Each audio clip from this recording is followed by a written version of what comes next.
orang itu buta tuli, bisa memutus persaudaraan, bisa dia benda lemah tetapi mampu melemahkan banyak orang. Ya.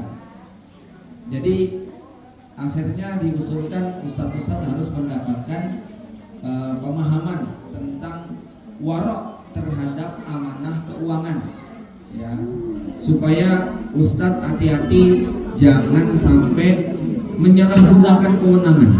Ya, bukan sekedar kita punya ilmu warok, tapi justru kita juga perlu mengerti bagaimana uang itu bekerja, yang kita kenal dengan literasi keuangan. Ya, kenapa? Karena korban-korbannya rata-rata tidak mengetahui tentang bagaimana uang itu tuh berjalan bekerja, ya. Dan saya bilang bahwa ilmu literasi keuangan ini pada satu sisi lebih penting loh daripada ilmu warok. Maksudnya lebih penting itu begini, ya. Kalau melihat wajah-wajah ustadz di sini, insya Allah warok-warok lah ya, gitu loh ya. Nggak berani memplang, nggak berani menyalahgunakan kewenangan, jabatan. Tapi nih wajah-wajah potensi tertipu ada nggak kira-kira? Nah itu gitu loh ya. Karena nggak ngerti dibujuk rayu, ya sampai ada kisah seorang suami yang mau menceraikan istrinya gara-gara istrinya megang duit orang, kemudian tergoda investasi 10 juta balik 15, investasi lagi 15, balik 25, investasikan lagi, balik sampai habis ratusan juta, yang suaminya sudah kaget ketika istrinya memegang uang orang ternyata diinvestasikan di investasi bodong tadi. Ya.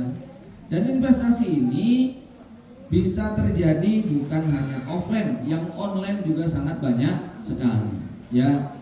Ya mudah-mudahan nggak ada di antara yang menjadi korban, tapi yang pasti ya bab seperti ini bukan untuk diri kita sendiri tapi juga untuk orang lain. Kenapa? Karena memang di zaman yang ekonomi sulit, kemudian PHK di mana-mana, kemudian mencari pekerjaan itu tidak gampang, jualan juga sepi. Itu ketika ada tawaran, ya cukup setor sekian, Anda duduk manis di rumah, kami yang akan bekerja memutar. Lalu kemudian sesama mafia dalam grup tadi menunjukkan, terima kasih bos, alhamdulillah sudah cair, begitu kan. Ya, yang kemudian nomor kita dicatut di grup-grup tersebut. Ya ini langsung saya close aja. Kalau ada yang begitu-begitu sudah langsung keluar dari grup. Jangan pernah tergoda, baik itu melalui IG, WA, Telegram, paling banyak Telegram ya. Ya, Telegram sama IG, penawaran begitu tuh banyak sekali ya.